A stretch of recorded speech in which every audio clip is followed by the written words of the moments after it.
Hey guys, it's Bridget here.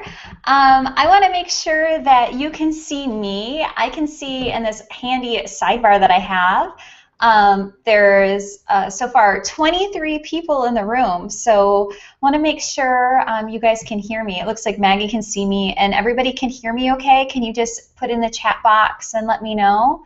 Be awesome when we get started here.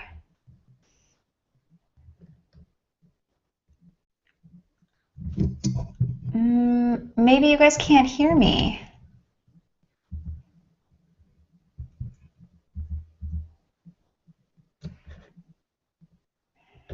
Okay, Michelle can see me. You guys can hear me, right?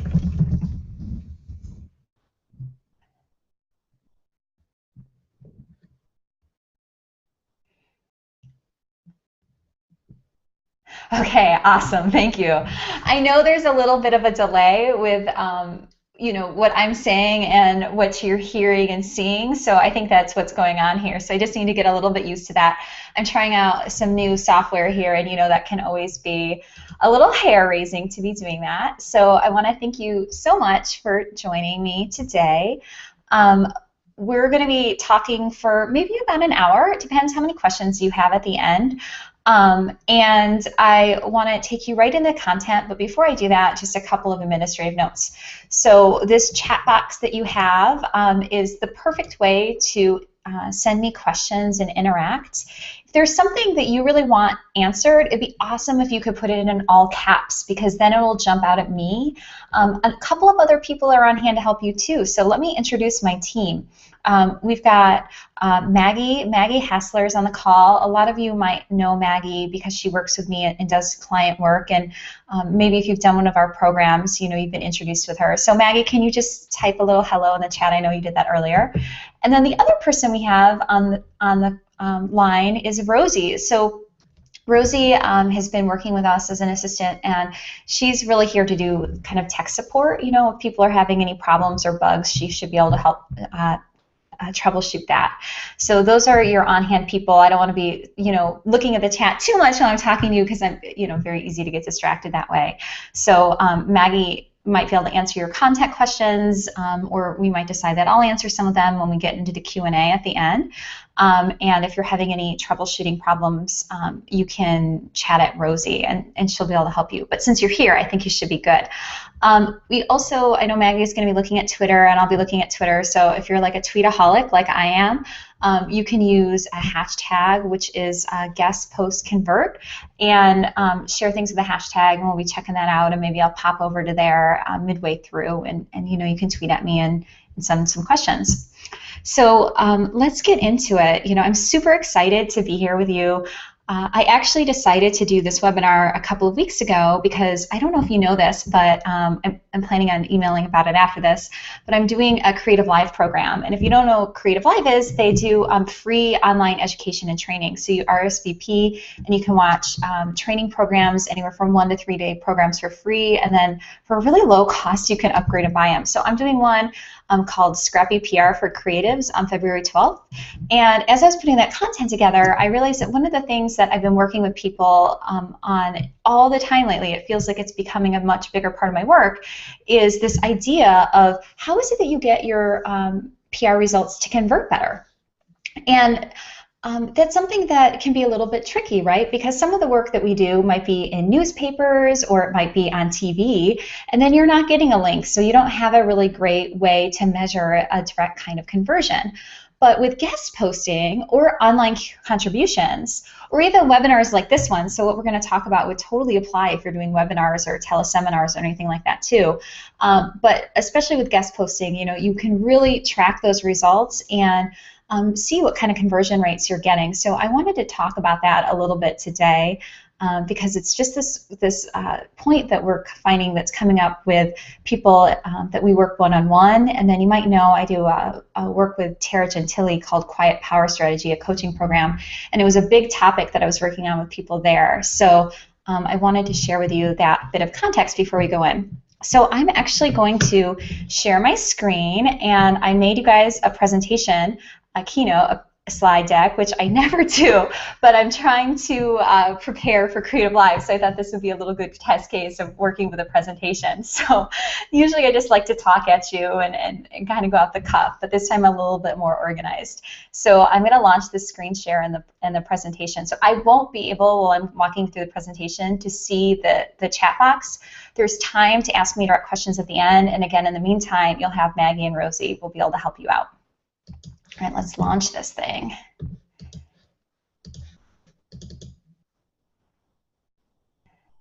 Okay, so here it is. I am going to trust that you can see the screen that is in front of you. If you can't, Maggie actually has instructions that she should text me, so that's the only way to get hold of me right now. So of course, this is what we're here to talk about today, high converting guest posts. And the idea of our presentation today, or our time together, is how do you get more value out of all of the guest posting that you're doing? Now, I want to remind you, though, before we talk too much about this topic, that guest posting isn't just about traffic and opt-ins. So conversion and getting people on your email list or getting traffic to your website is not the only reason for you to be doing guest posting. And I just wanted to reiterate that before we go anywhere, because I think we get tunnel vision on this topic, and if we don't get amazing results, like if you're not getting the traffic you want, a lot of people want to throw in the towel on guest posting. And I actually sent an email out about this the other day. If you didn't get it for some reason, you can email us, Rosie or Maggie can share our hello@BeThinkForward email address, and we can send it to you. I think it was also a blog post, because guest posting also is really important driver of building relationships online. It's a great way to introduce yourself to people that you want to connect with. It can build your trust and your authority, so putting those site logos on your website can go a long way to helping new people to your website know that they can trust you and that you're legit. And it also helps with link building for search engine optimization. And like I said in my post, if you don't know the first thing about search, it doesn't matter, because your guest posting is helping you, because it's building up what I like to call your Google juice. So let me go over those. So again, guest posting, relationship building, trust, authority, and search. So those are all like really important components of why people do guest posting. But of course, that's not exactly what we're here to talk about today, right? Today we are talking about traffic and opt-ins and conversion. So of course with traffic, we're talking about how are we getting more people back to our website. How can we get people, usually our goals are to get people signed up for our email list, right? That's important probably for a lot of you on the line. And so, speaking of list building, you can absolutely get big results with little effort when you're doing guest posting. And so what I wanted to do is actually share with you some of the results that I've had before I give you this system, so you can get a little bit of context. So I actually pulled up for you a screenshot of my own MailChimp account. So you can see here the entire history of when I set up my MailChimp account. And what I've done is I've only shown you subscribes and imports in this view. And you don't see the existing list. So this way it's easier to see the spikes in when a lot of people came into my list without seeing that baseline of how many people are there, which makes it a little bit harder to follow and track. A note on the subscribe and imports. So sometimes I do segment and lists, like for this webinar, if you weren't already on our email list and you signed up, you went into a webinar list. But often I'll be combining those or putting you into a group. It's just one of the weird quirks about how MailChimp works and how you have to do segmenting. So subscribes and import, it's basically the same sort of thing. It just depends if I'm giving people a special kind of offer. So you can see some big spikes in my email list, and most of those can be attributed to individual guest posts. So this first one, in July 2011, I actually had a guest post on the very popular blog Zen Habits. And with that one post, almost immediately upon it running, I had almost 500 new subscribers on my email list. I was at this time very new to blogging, and full disclosure, I got a little bit lucky here because I actually met Leo Bauta in person. So, there is something about this that not every guest post is going to get you almost 500 subscribers. In fact, I would say that could be pretty rare.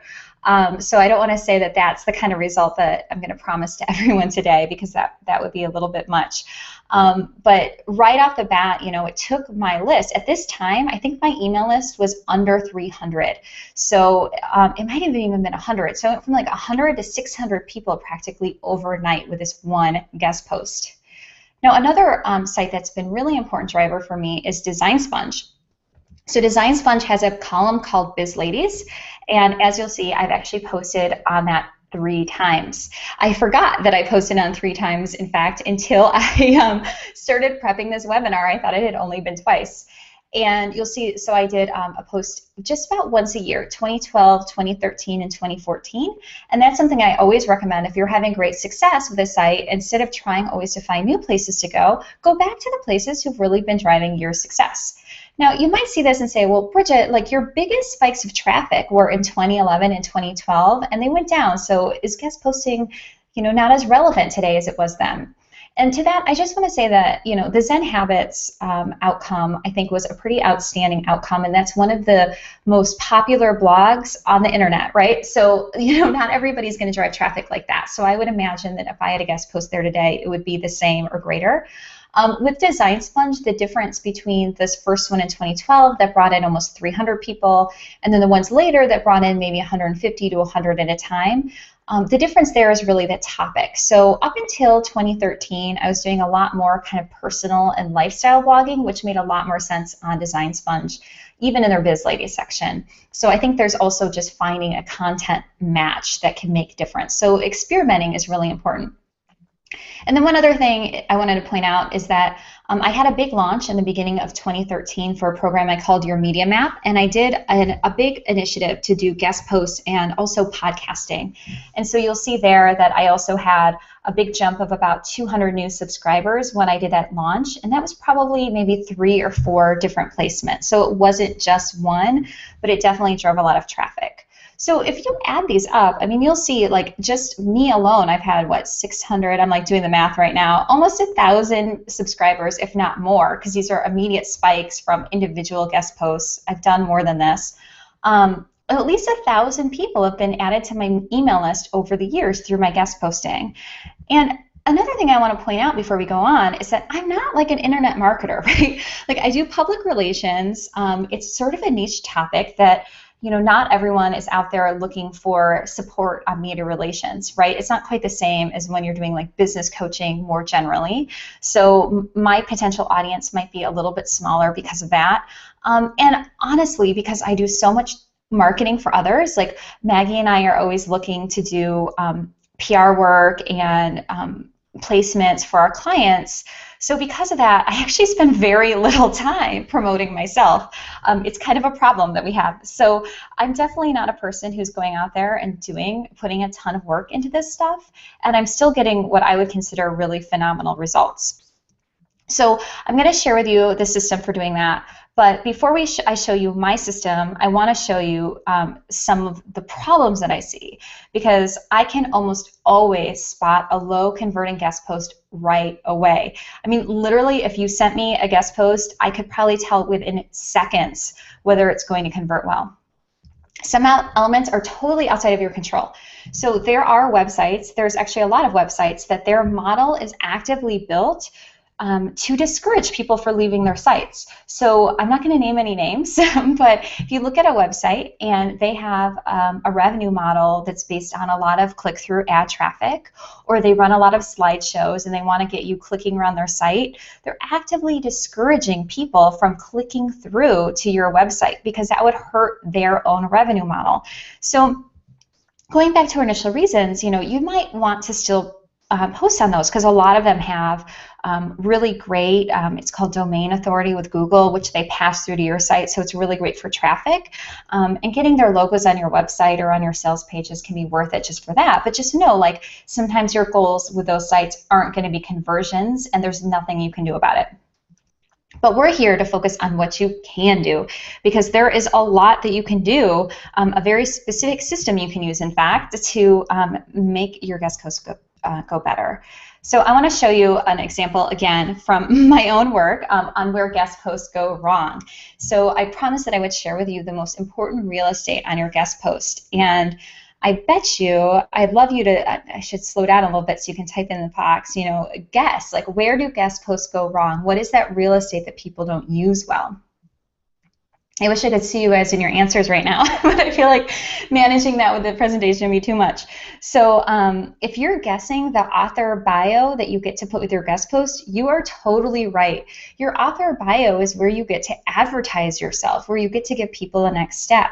So you're not usually allowed when you do a guest post or a contribution or share content with another audience to be very self-promotional inside the text of your post. And so you have to use that author bio and optimize it as much as possible to be getting more traffic over to your website, and it can be really effective. So I'm wondering if you can actually spot the problems. This is a bio box from my own work. This is from a few years ago, and I just kind of was like Googling myself to figure out where I've posted in the past. And this is a profile that I had on this site called Ideamensch. And I'm wondering if you can spot the problems here. So there's actually 3 issues. If you want to type in what you think the problems are, that would be awesome. And I can share them with you. So the first one, ding, right? That link, bridgetlyons.com. So that's actually not my URL anymore, but that's not the problem. The problem is that my homepage is not optimized to get people to sign up for my email list.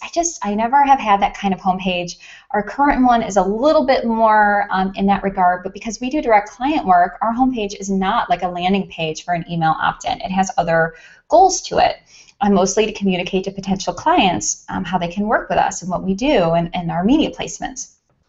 So, unless you have a homepage that really converts well, this is not the place that you want to be sending people for your guest posts. And we'll talk about that a little bit more later. The next is the text in here. I've put together a video Q&A series called the PR Primer that I'm very proud of.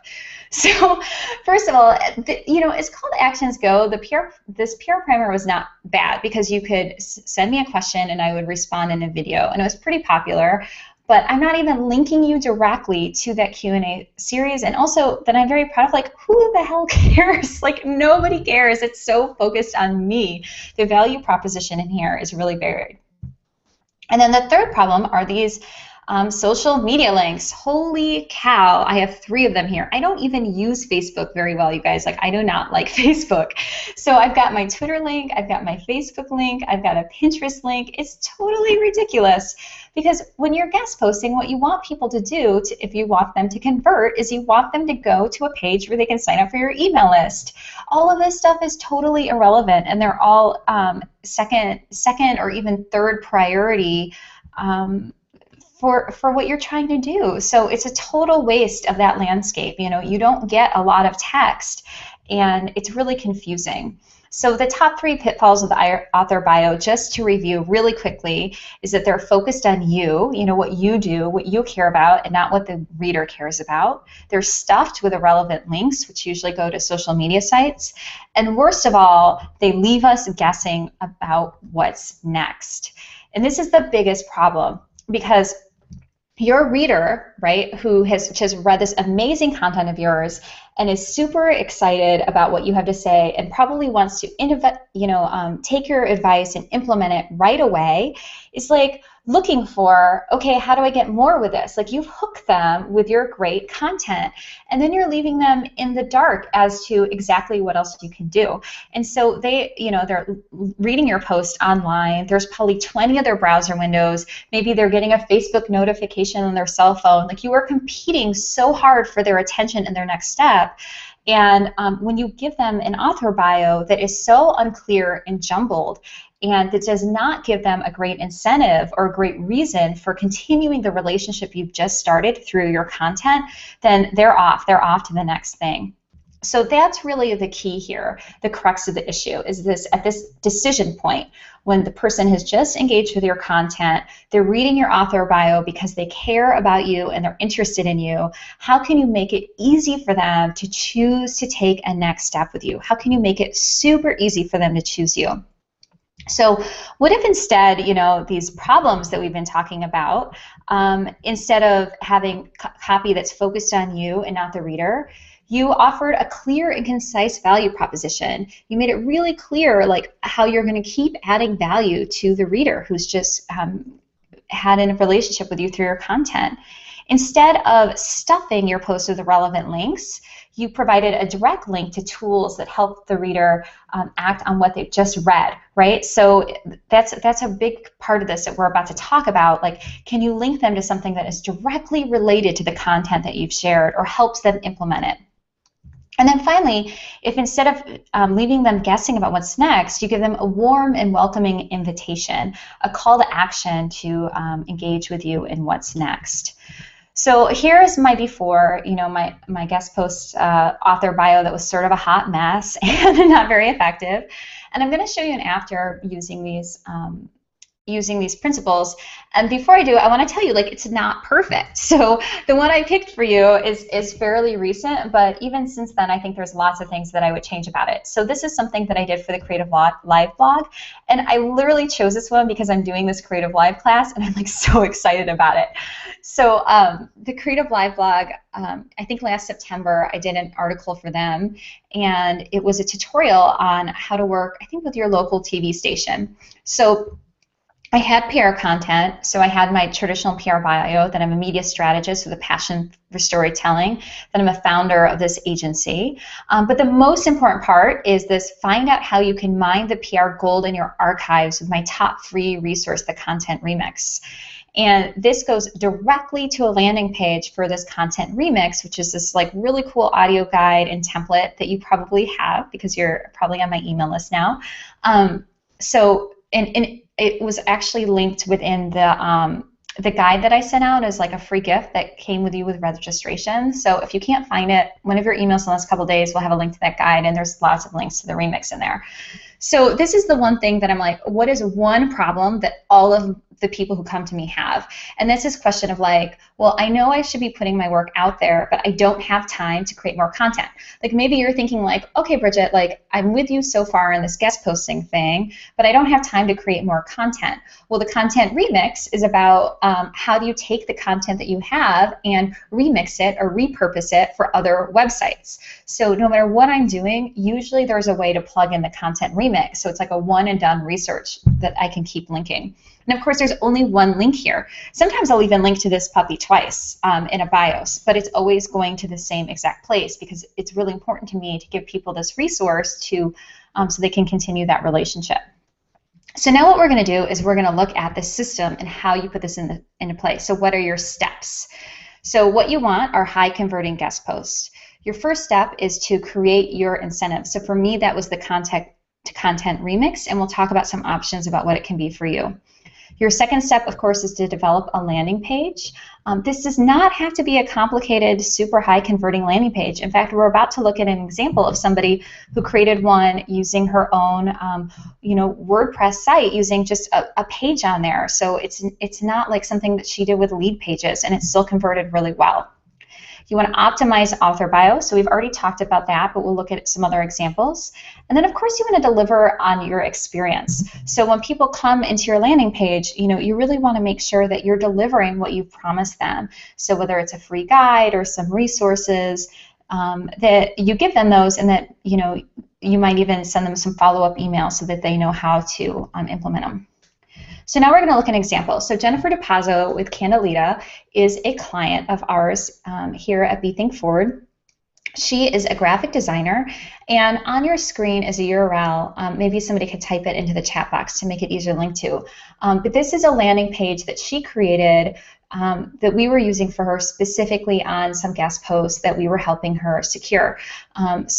This was actually a guide that she linked to that she already had, which is really cool. You probably have something that you can use already, but I just wanted you to be able to check it out. And the cool thing about Jennifer's case here is that just like me, and probably like a lot of you, she's not an internet marketer. She's a graphic designer. She's a working artist. She does a lot of really cool projects with really cool clients, but she didn't start out with a really big email list. In fact, she started out with a pretty small email list, much like where I was probably when I got started with Zen Habits. And I think that her results have been impressive, and she's also just relatable. You know, she's not spending a ton of time on this.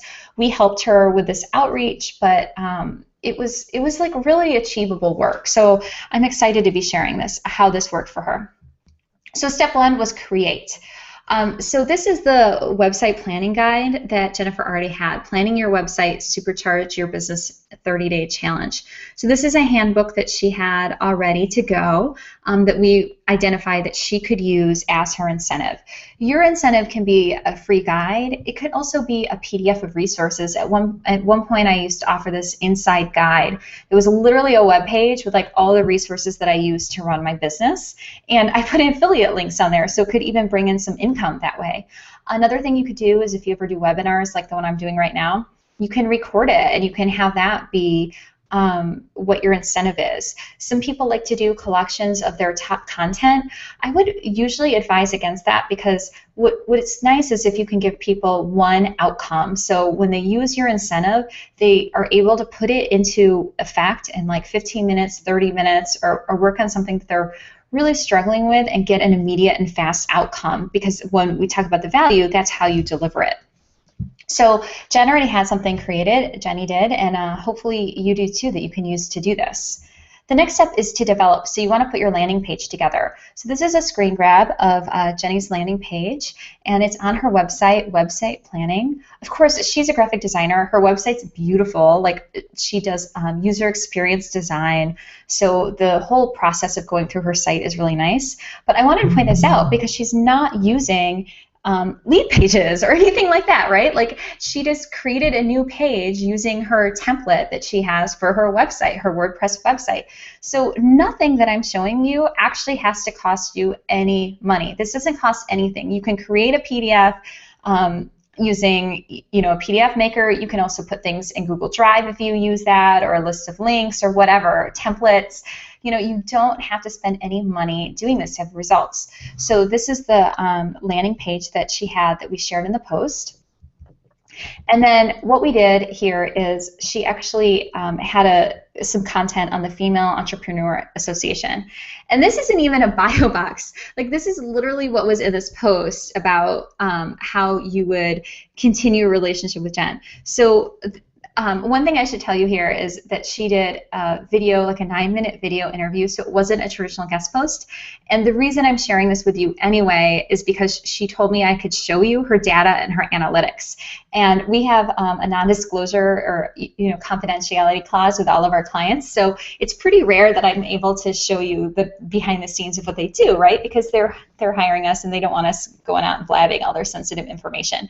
So I just wanted to share this because a little bit of full disclosure that this was a 9-minute video, not a traditional post. But one of the cool things is there was also competition, because within the post, the Carrie Green, who interviewed her, created her own free resource. So this link that Jenny had, this download Jen's free website planning ebook here, and then these 2 links to blog post, was actually competing with something on the page. It was so simple.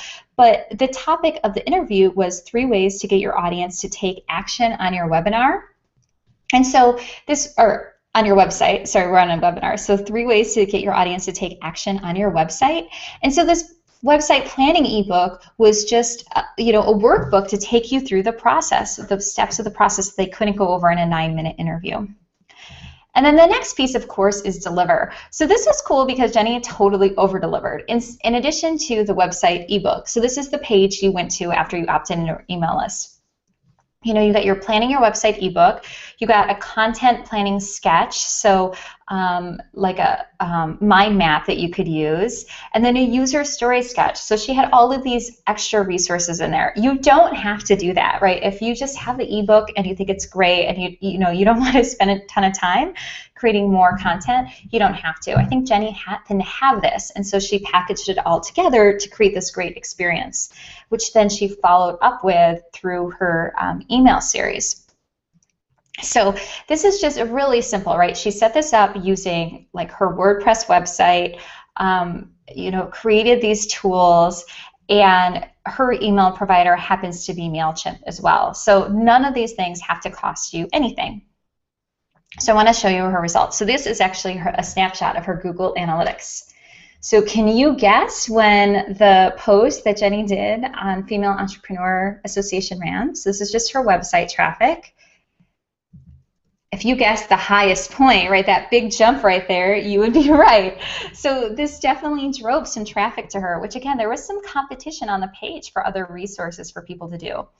Now, another thing that Jenny got from this were 60 new email subscribers to her MailChimp list. So 60 new subscribers opted in to get these free planning guides, and now we're on her email list where she can communicate with them. And, you know, it's sort of interesting because I was just talking to another client of ours. Her name is Kelly Studer. Love it if Maggie could share a link to Kelly Studer's website. And she did actually a webinar with a company called Ivy Executive. And so it was a free webinar she did with their platform. And she's a career stylist, so she helps mid-career professionals with their career transitions.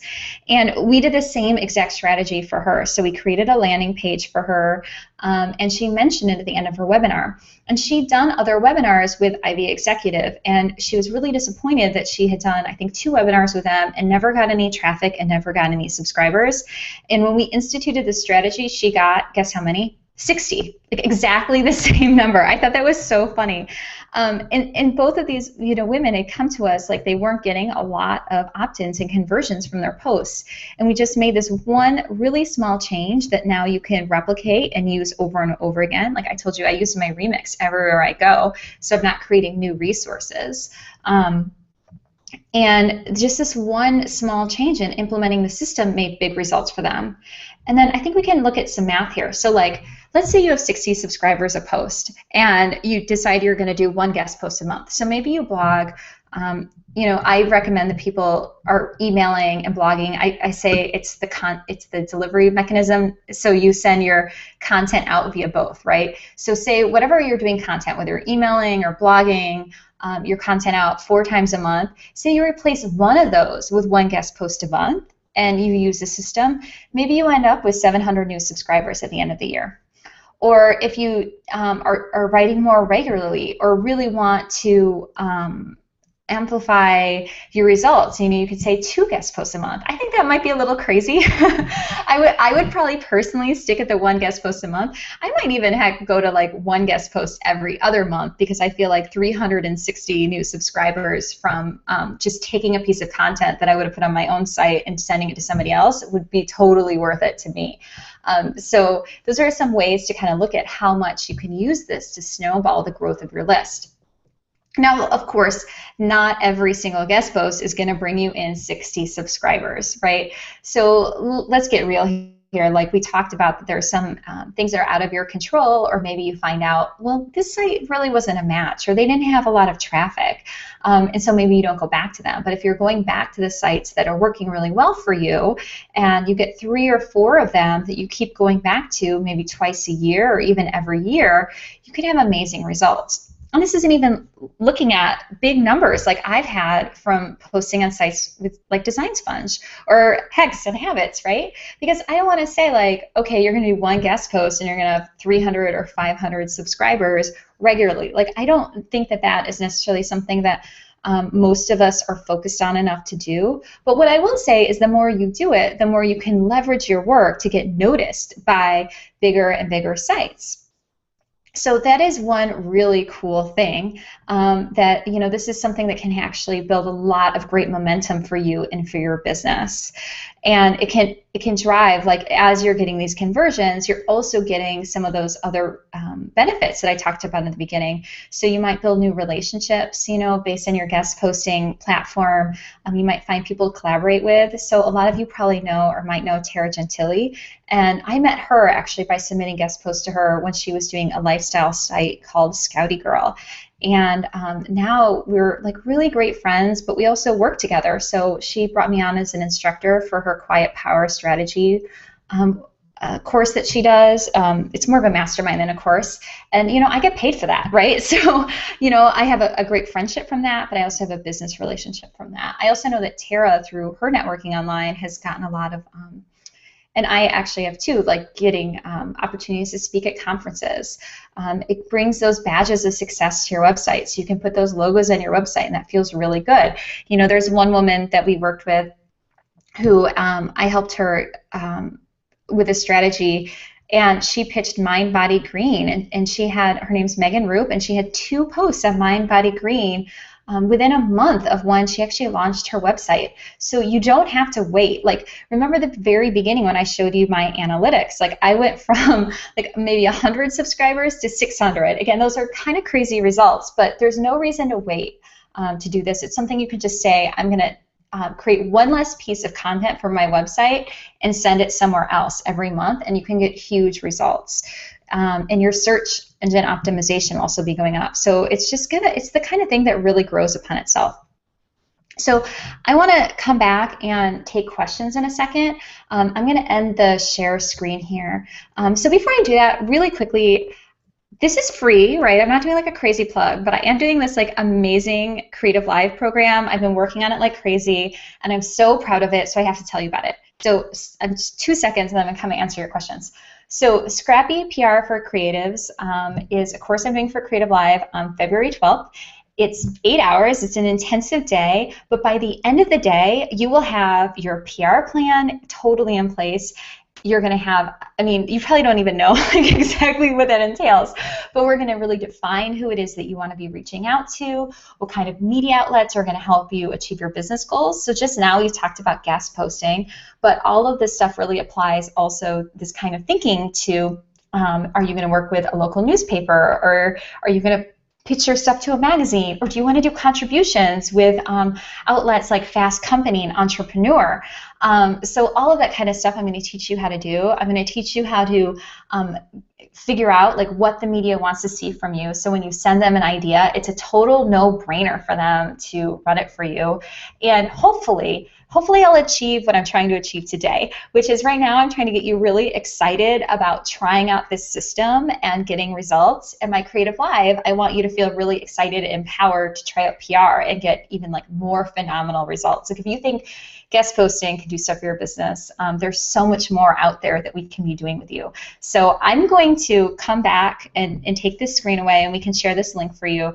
But it's just like, I'm really geeky excited about this. So you can go to the link there, and that's on your screen, and you can sign up for this. And yeah, I think you should do it. I think you should be there and be there with me, because it'd be fun. I'm actually trying to bring the screen back, and I can't do it in an elegant way. Sorry, guys. Okay. Now I'm back. That was sort of ugly transition. Sorry, guys. I tried this out earlier, and I totally failed. So I'm looking at the chat box now, and I see that there have been so many questions, and I don't even know how to go back and find out what questions haven't been answered or for me. So what I'd like you to do is, if now you have questions for me, type them in there, or if you have any follow-ups, put them in all caps if you want, so I can see them, and we'll be able to talk a little bit. I'm looking to see how many of you are in the room. This is so exciting that so many of you joined me live.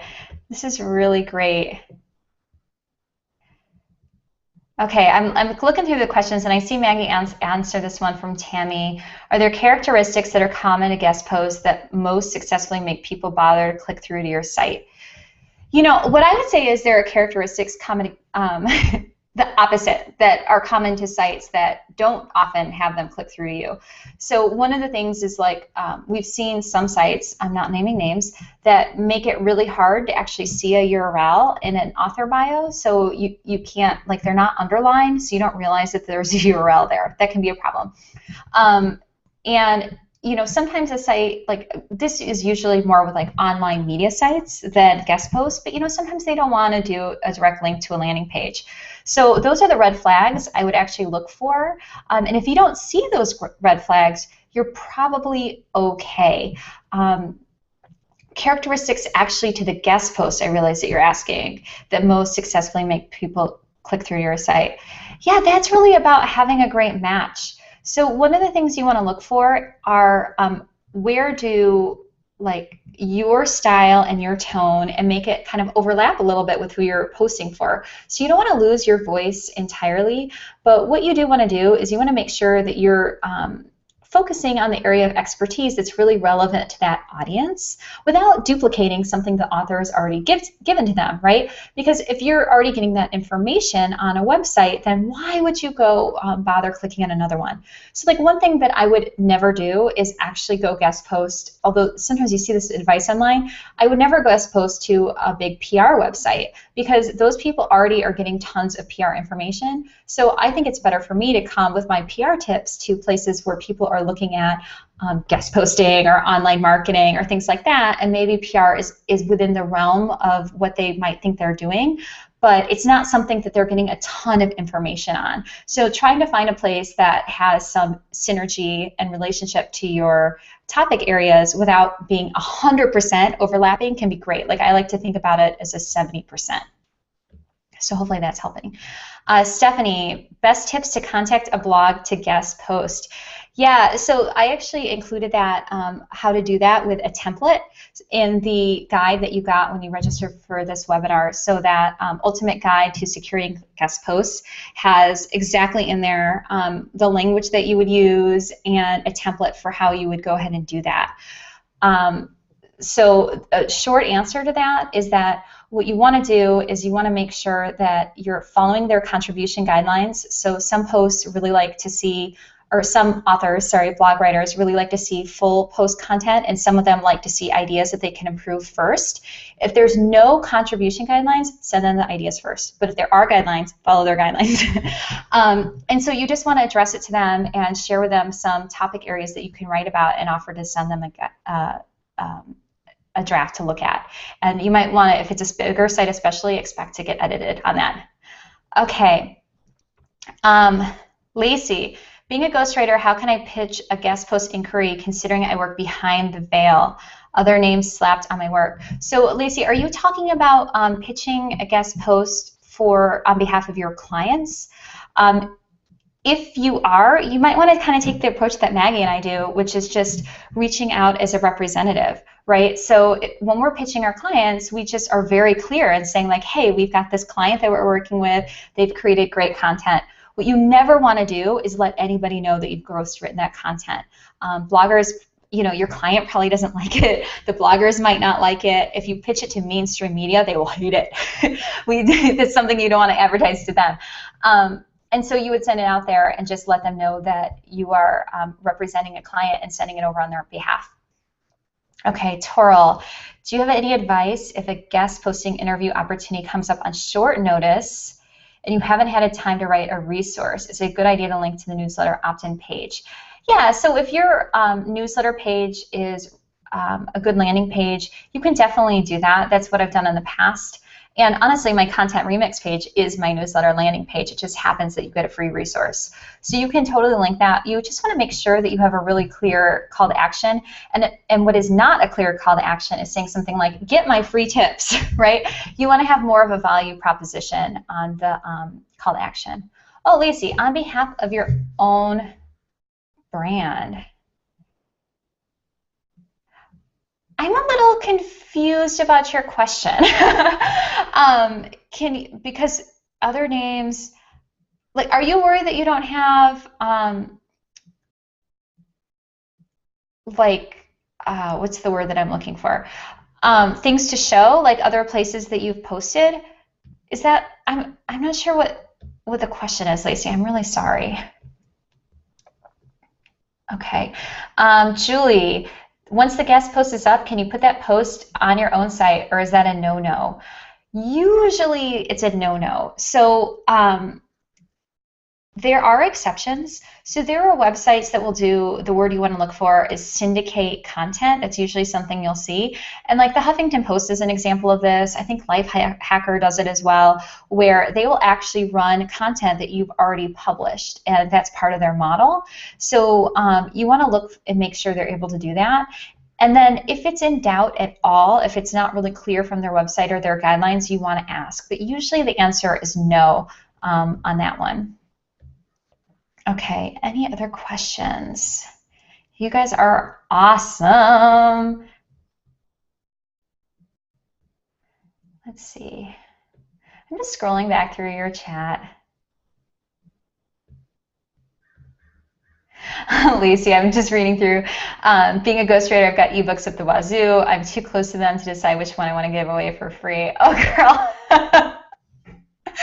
I hear that. I hear that. I know that, you know, you worked with me and Tara, and so I think, you know, thinking through what it is that your customer is struggling with and what's a really quick value you can give to them and get them a quick answer so they come back to you for more. We actually have this other client, her name's Ginny Blackwell, and she has this program called Create Six-Figure Courses.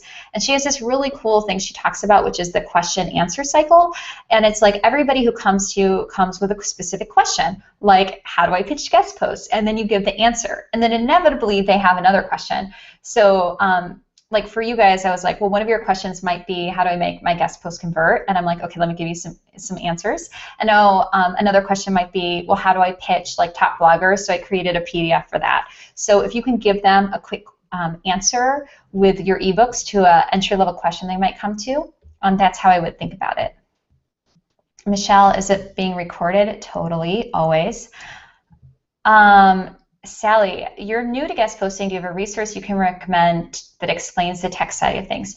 You mean the tech side of setting up like your opt-in and all of that and lead pages? It's so funny. I was just talking to Maggie about that before the call. I'm like, somebody's going to ask me the tech question, and I'm so not the tech person. Which, Sally, that is such good news for you because I have totally taught myself how to do all this stuff, and even just like putting this webinar up, I'm like, I care. I don't have any tech people on staff. I'm the tech person on staff, and that's sad. So if I can do it, you can totally do it. One of the things I was thinking about was actually pulling together some of the resources and like blog posts that I've used that explain like how to do a landing page and how to do an opt-in. But really, all you need to do is it can be as simple as putting links up on a web page that you publish on your blog, but you don't have that, you know, show up in the menu bar. So you can put links on a web page and then people are driven straight to that web page with the resources. You can make a document and put it into a PDF. I'm a total nerd, so like everything you get from me, I create an InDesign because I like an InDesign template and I just throw my content in there and PDF it and then host it. You can host it on your website or in your email provider, and it'll send them to you right away. But I think I'll pull some of that stuff together because I know you guys are going to have tech questions, and I'm not the tech person, but there's some resources I can find to help you with that. Okay, we've got just a couple more minutes. I'm going to go see if any of you guys been tweeting or anything. I'm like so obsessed with Twitter, you guys. It's ridiculous. Oh, I've got tweets. I love you.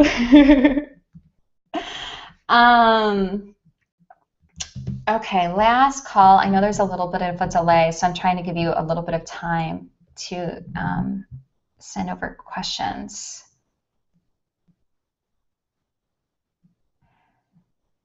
And Lacey, if you want to email me about your specific question, because I'm sorry, I'm just like a little like unclear on what it is you need, that would be awesome. I'd be happy to talk to you about that a little bit more in depth after this.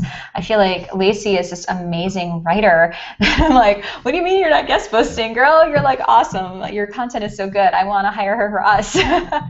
So that would be awesome. Okay, guys, I think that I'm going to sign off. In a little bit, I'll send you an email with the recording to this content. So that you have it, and I think I'll delay that recording a little bit so I can also send you just a couple of those tech links that might help get you started on putting these two things together. The one thing I do want to warn you is like whatever your free resource is, try to avoid that inclination to dump everything you have into it. So try to see, you know, what can you get done in a couple of hours? Do you have a blog post that you can expand upon? Do you have a series? So my first free opt-in offer that I actually did was a series of blog posts I did or emails that I sent out to my email list ages and ages ago that were like frequently asked questions that people sent to me about pitching the media, and I literally just put a collection of 5 of those into a PDF and sent them out to people. So it really doesn't have to be very high tech or very complicated. You just want to give some people, like, some value. So it's like, if you love this high converting guest post webinar and you don't know how to come up with more content, you can go to bethinkforward.com/remix and get my whole audio guide on how to repurpose the content you already have. And it's actually for outreach, but then you get a follow-up email with some tips on other ways you can use it. So look at that, bam, right? You want to be able to do it so naturally that you're able to give people that call to action. And then again, like, I would love to see some of you guys in my Creative Live program. I'm super, super jazzed to be doing that. So hopefully I'll see you there and we'll get a chance to talk again soon. And if you guys have any more questions, you can always also email me, respond to the reminders that you got, and that will go to our general inbox and we'll be able to answer you.